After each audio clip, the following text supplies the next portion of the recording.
Welcome everyone to another edition of The Week in Motorsport. I'm joined by Damien Smith, the editor of Motorsport magazine, and we'll be discussing Formula One, World Touring Cars, the World Rally Championship, and also the Indycar series. Damien, thanks very much for joining me. Formula One, Lewis Hamilton, a great win, possibly one of his best, I think.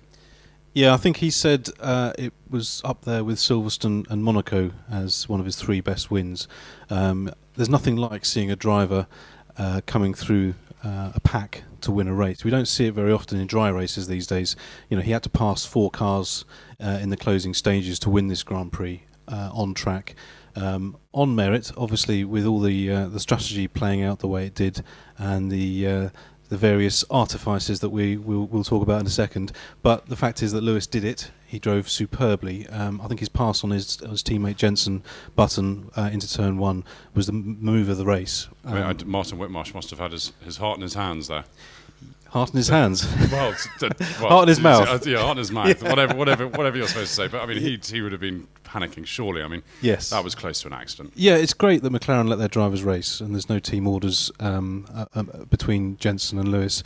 Lewis was clearly closing in on Jensen, was looking quicker, and the move he pulled was not without risk. Turning in into turn one, Jensen was turning in thinking didn't really look like he thought Lewis was going to be there, and had to change his line pretty rapidly to avoid a collision, which would have been hugely embarrassing.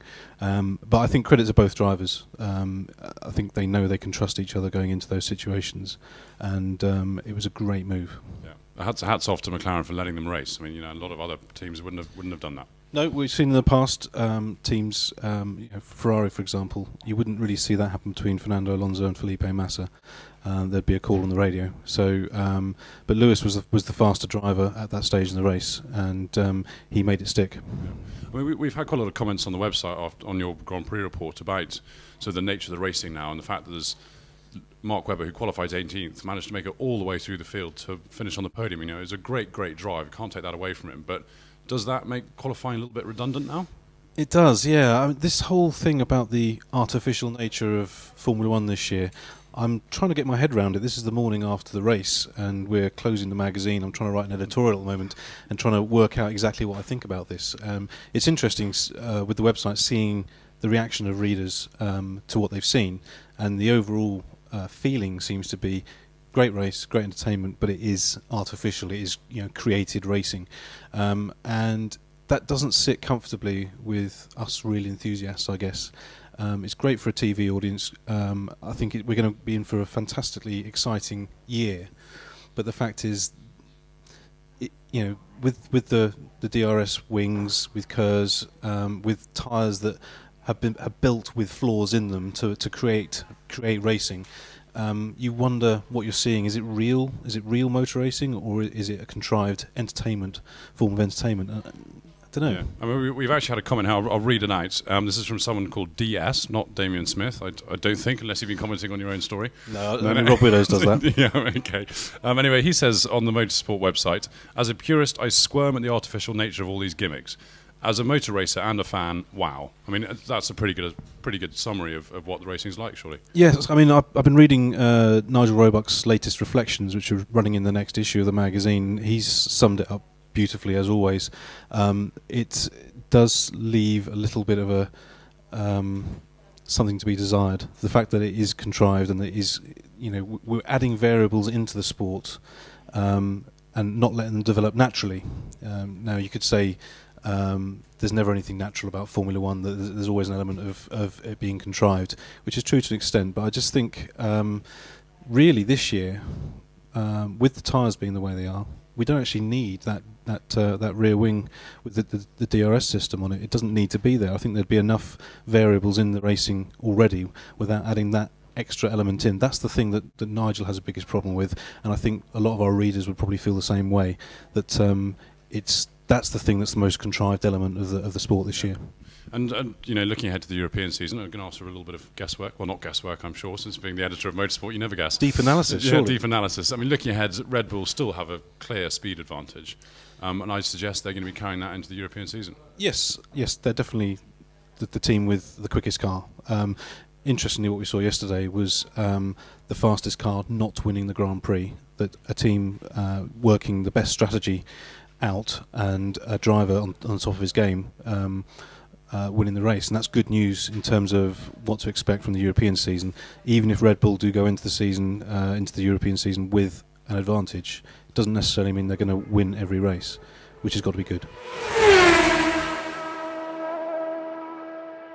Right, moving on to IndyCar. Mike Conway, what a result. His first win in the IndyCar series at Long Beach on the weekend. Yeah, really deserved win for Mike. He's obviously a British guy, so we were very pleased to see him win. He broke his back last year at the Indy 500 and has had to work very hard to get back into the cockpit. He's paid tribute to the Andretti team for sticking its neck out and signing him this year, saying that he was going to be back up to speed. He clearly is. He won that race on merit, and it's a real coming of age for him in IndyCar racing. He's managed by Mark Blundell. He's not the most talkative of characters. I've met him a few times before he went over to IndyCars.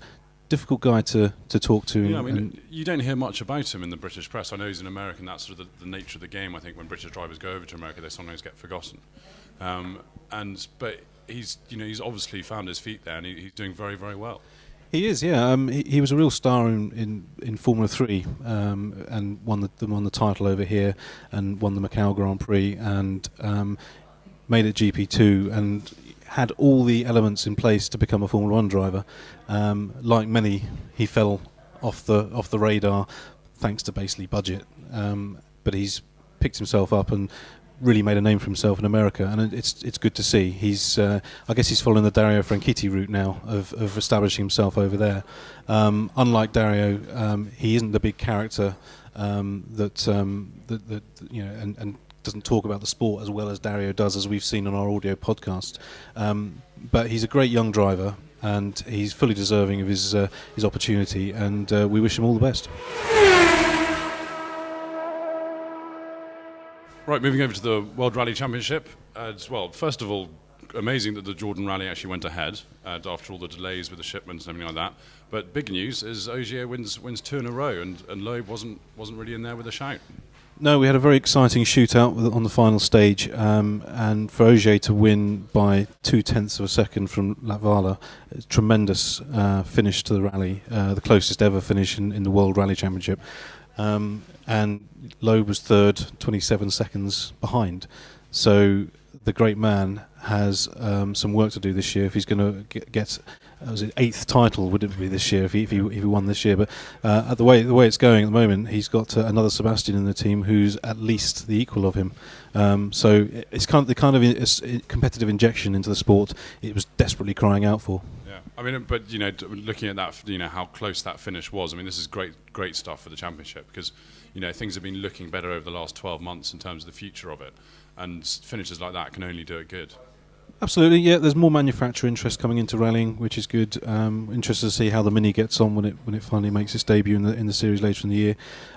So there's lots to be positive for on the rallying. We're running a story in the next issue about Rally GB, which you may have heard about. That there's a whole new format for Rally GB, 4 days, based out of Llandudno rather than Cardiff, going through the whole of Wales rather than just around that area of South Wales, which is more in the spirit of what true rallying is about, I think. I mean, it's had mixed reviews, the new sort of layout of the rally, there, hasn't it? I mean, not everyone's for it. No, I think that people are complaining about hotel rooms of all things. Yeah, well, the teams don't like the logistics of it because it makes it painful and actually more expensive as well.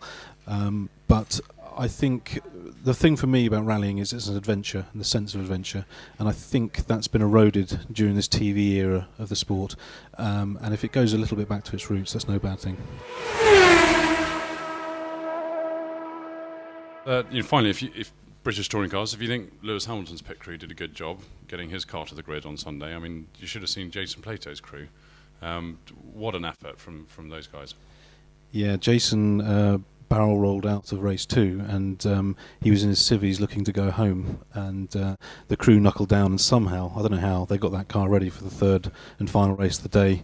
The RML World Touring Car guys were watching and pitched in and helped out with their colleagues, and great effort. I mean, I think the McLaren team did a fantastic job to get Lewis's car onto the grid, given the fuel leak they had. We all saw it on our TV screens, mopping up fuel with bits of kitchen roll, which is not very McLaren. Not very McLaren, not very Formula One.